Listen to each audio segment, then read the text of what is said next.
So my great-grandfather said there were three great men that walked the face of the earth. Three great men that walked the face of the earth. Moses, because he gave the law and he rescued the children of God out of Egypt. He rescued them. He saved them out of Egypt. Jesus, because he saved the world, gave himself, sacrificed, walked this earth, taught, and established the church. And Bishop Mason, because he helped save him.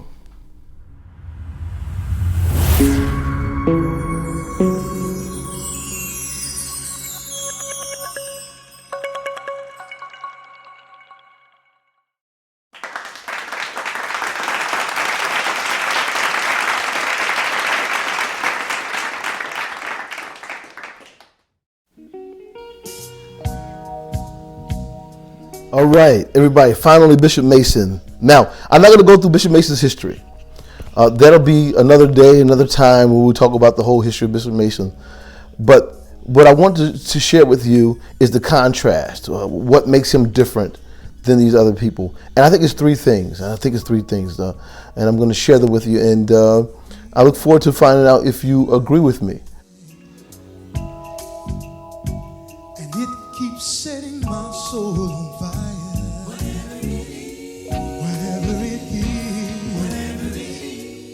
All right, so where do I go with this? How do I do this? The difference between Mason and these three contemporaries was that the first one is that he produced a number of leaders. He produced a number of leaders during his lifetime to help with the growth and proliferation of the church, and leaders in a second generation of leaders, if you will, that would go and take the church further. You will know that if you know anything about the history of the Church of God in Christ, you know that we first had overseers initially, and then later on, as Bishop Mason and the church developed more of its polity and more of its organizational principles, there were more people appointed, more bishops appointed to help grow the church. And so he literally had two generations of leaders. Some would say three, because he appointed a number of leaders before his declining years as well. But these leaders really proliferated the church and built the church as a nationwide movement. We're going to get to how this worked in just a moment, because I think that's also part of the contrast, and which leads me to number two. Number two, he created a model, a church growing model that could both spur a lot of growth and still be sustainable. What happens is Bishop Mason has a church that is influenced from two separate sides. There are the Baptists that are with him in the South, that come from a more congregational type of church polity. Every individual church being its own thing, and there being a fellowship of churches, but not necessarily an ecclesiastical structure. Well, as the church grew, you had the North, which was heavily Methodist or influenced by the Methodists. As you know, the AME Church starts in Philadelphia, and you have these guys that are influenced by an Episcopal structure, and these two structures meld. They come together. I contend that this is ultimately Bishop Mason's brainchild, even if you can say that he was kind of moved into that model, or that model was created for him. Ultimately, it's his brainchild because he makes it work. He makes it work, and it works so well that it continues today. A young man feels that he is called to pastoral ministry, and he launches out in an entrepreneurial sense and starts a church. And he starts this church, and he carries the banner Church of God in Christ, because this is the tree that he comes out of, and that is what influences him.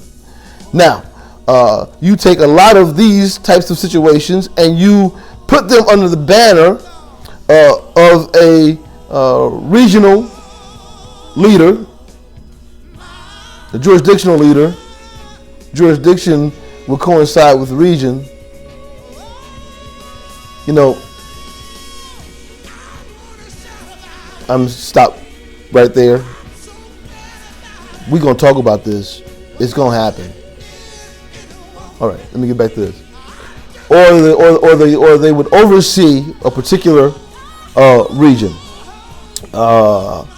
and the collection of churches, the collection of pastors, entrepreneurial pastors, would grow the church. And sometimes you would have a woman that was entrepreneurial, and she would start a prayer group, if you will, and the prayer group would grow. And the bishop that was in charge, or the overseer that was in charge of that area, would send a man down there to assume the pastorate of what was becoming a church.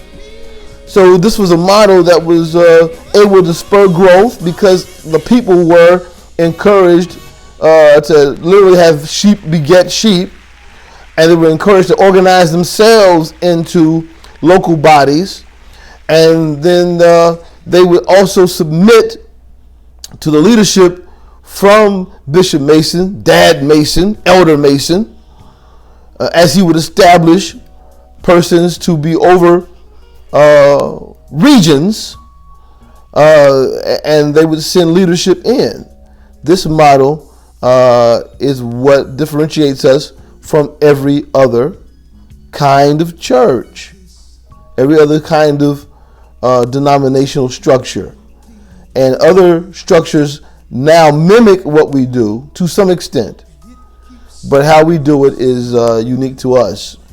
And this is part of the difference between Mason and these other fellows, because Father Divine did not produce a son divine, because of course he believed in celibacy. But he did not produce a son divine. He did not launch out other people who could grow to prominence and lead factions of his movement, which is why does it become a denomination? It is just a movement that comes and goes. The same thing happens with Prophet Jones. He doesn't have another prophet, Carmine, or prophet Piccadilly. He doesn't have anybody else that goes out and starts anything in his name, whether he funds it or not. Yes, they had property and they had other things that belonged to the ministry, but they did not have a growing organization that was full of religious leaders, all working in a cooperative manner to grow their movement from something more than a regional phenomenon. Now, with that in mind, Sweet Daddy Grace, he kind of did. Which is why his movement or denomination continues to this day, unabated. Perhaps not as, as many parishioners as the Church of God in Christ, but definitely still sustainable today, and definitely financially sustainable.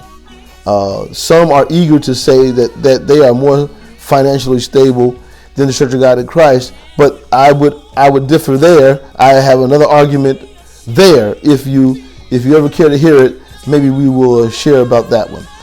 The last thing, pardon me, that Bishop Mason does that is a contrast to all three of these guys is he does not build this movement on himself.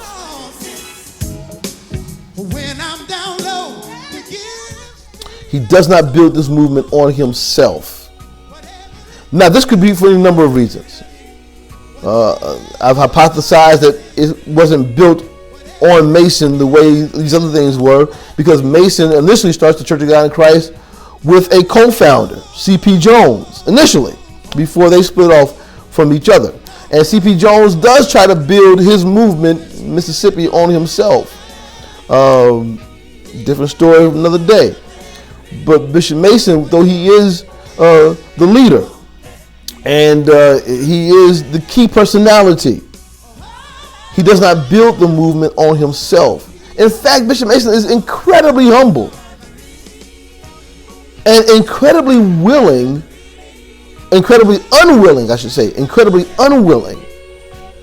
to hog the spotlight. We're talking about a man that on the main days of the convocation, instead of him preaching inside Mason Temple, he would be on the outside preaching while service was going on the inside. He did not need the spotlight. And yet it was thrust on him by people who respected him so much and revered his life as a holy man and a man of God. He maintained a steady hand of influence and leadership, even as the church was developing into its own polity and developing how it did its business. When he would come in the room, even in the middle of a General Assembly session that was contentious, if you will. If it was too contentious, he would stop the session and make them start praying, because he had that kind of influence and leadership. And yet, he did not build the faith on himself. Father Divine said he was God. Sweet Daddy Grace said his miracle working power was the indication that the end times are coming, because he was the forerunner. Prophet Jones said he was the only holy man in the whole country.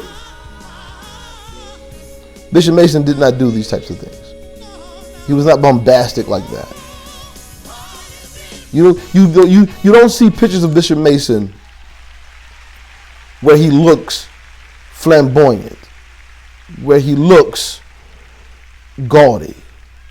In fact, I would make the contention, we often say that if the old saints were to come from back then and see us today, they wouldn't know the church. Well, I think this: if we were to go from right now to back then, we wouldn't know the church. And our church was a reflection of Bishop Mason in so many ways. And yet and still, a man that has so much power, the potential to have so much power, refused to exercise it. I can't say enough about Bishop Mason and how he forms the Church of God in Christ. So listen, this is a long video. If you stayed around this long, I appreciate you for watching this long. And in the future, they won't be long like this. But hey, it happened like this time. And I hope you enjoyed it. God bless you. We're going to be talking about serious issues eventually. It's coming. Much more serious issues. I can't wait till we discuss why pastors feel that it is necessary that they do everything. Why they don't feel comfortable with the delegating of pastoral responsibilities in our church. Or maybe The question is, why don't they have enough people to delegate to? I don't know. But we're going to be talking about serious things like that. And I have a lot of thoughts about it. And listen, join in here with me. Hang in here with me. We're going to have a good time, all right? Thank y'all for this, for being with me at this Cogent Conversation. And if you just watched this part of the video, thank you for just watching this part of the video. God bless you, and we'll see you, okay? Take care.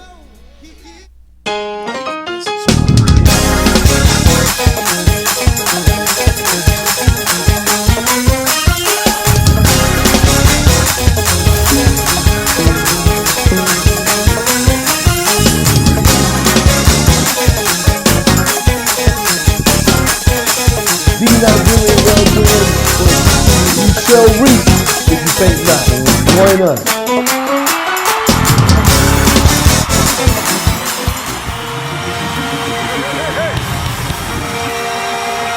Your healing is in the room.